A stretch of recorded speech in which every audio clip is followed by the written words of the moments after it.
Quarta-feira, 12 de setembro de 1979. Na primeira narrativa da criação, encontra-se a definição objetiva do homem. 1. Na quarta-feira passada, iniciamos o ciclo de reflexões sobre a resposta dada por Cristo Senhor aos seus interlocutores acerca da pergunta sobre a unidade e indissolubilidade do matrimônio.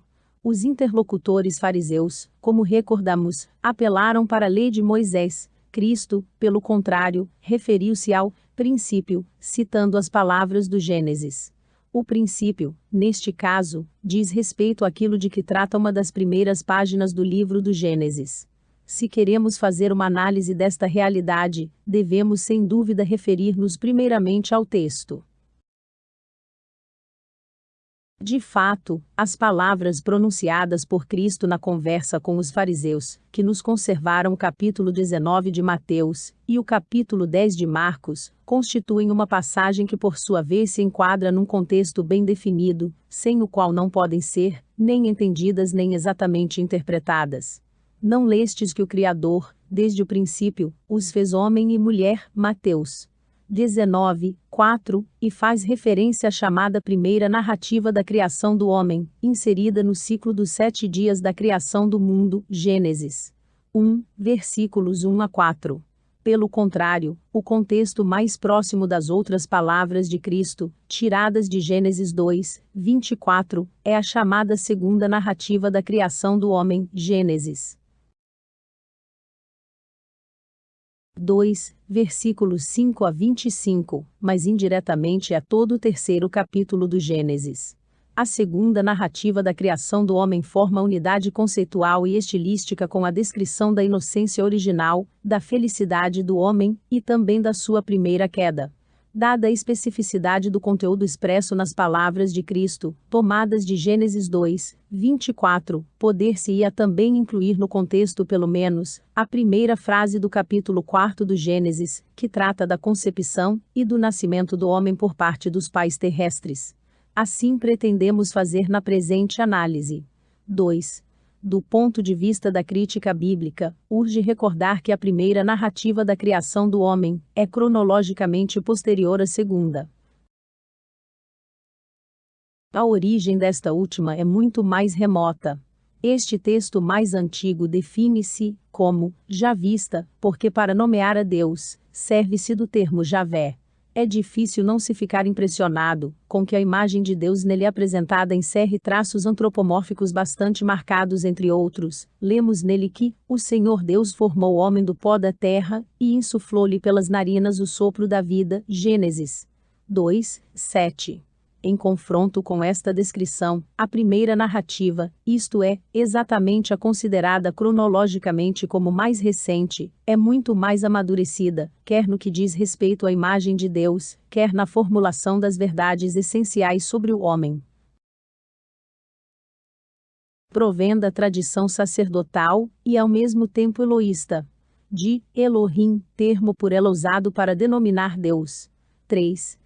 Dado que nesta narrativa a criação do ser inteligente como homem e mulher, a que se refere Jesus na sua resposta segundo Mateus 19, está inserida no ritmo dos 7 dias da criação do mundo, poder-se-lhe atribuir sobretudo o caráter cosmológico, o homem é criado na terra juntamente com o mundo visível.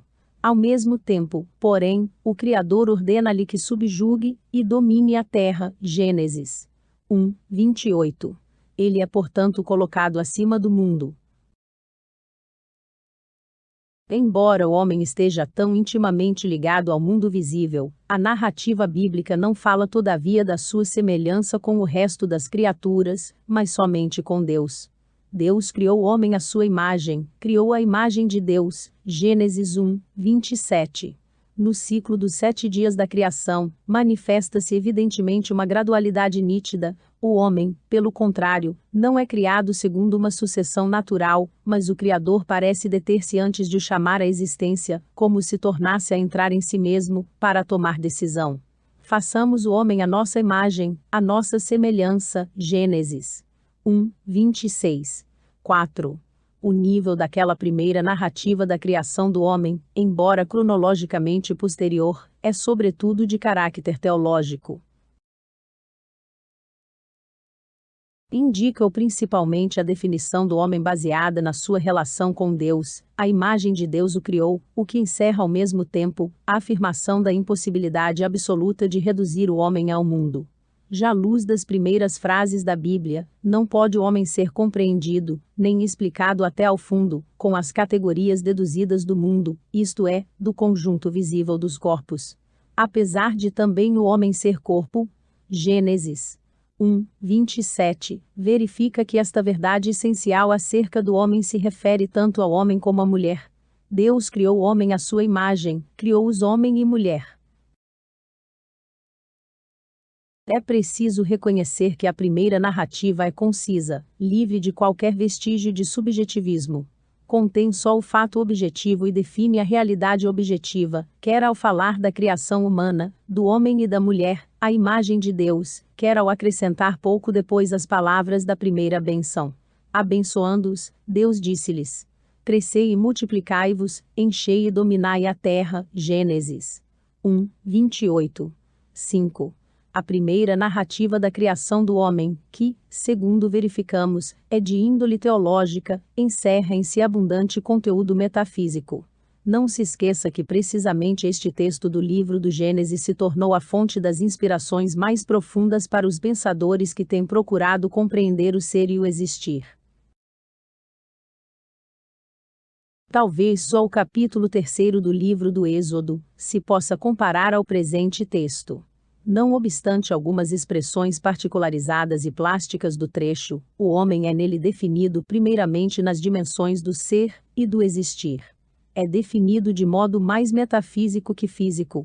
Ao mistério da sua criação, a imagem de Deus os criou, corresponde à perspectiva da procriação, sede fecundos e multiplicai-vos, enchei a terra, a perspectiva daquele suceder-se no mundo, e no tempo, daquele que está necessariamente ligado à situação metafísica da criação, do ser contingente.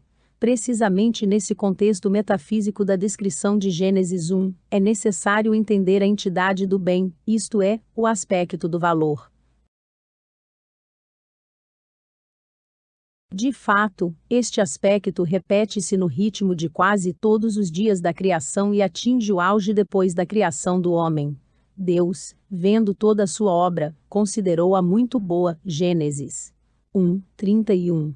Por este motivo, é lícito dizer com certeza que o primeiro capítulo do Gênesis formou um ponto inexpugnável de referência e a base sólida para uma metafísica e também para uma antropologia e uma ética, segundo a qual que é belo, tem beleza, também é um ser.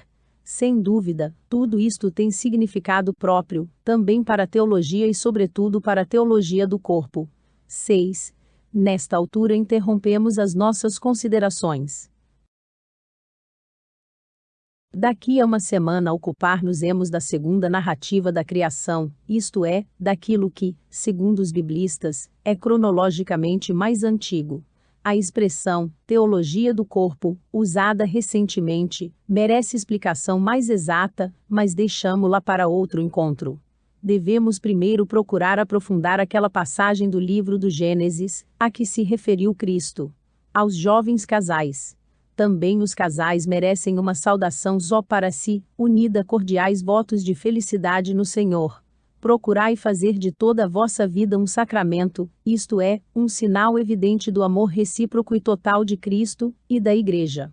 E recordai-vos sempre que não existe pleno amor, se não for acompanhado pela fidelidade, pelo acordo, pela generosidade e também pela paciência. Nestas condições vereis, como é verdadeiramente belo viverdes juntos, vós e os vossos filhos, como parte da maior comunidade eclesial. A minha bênção vos acompanhe.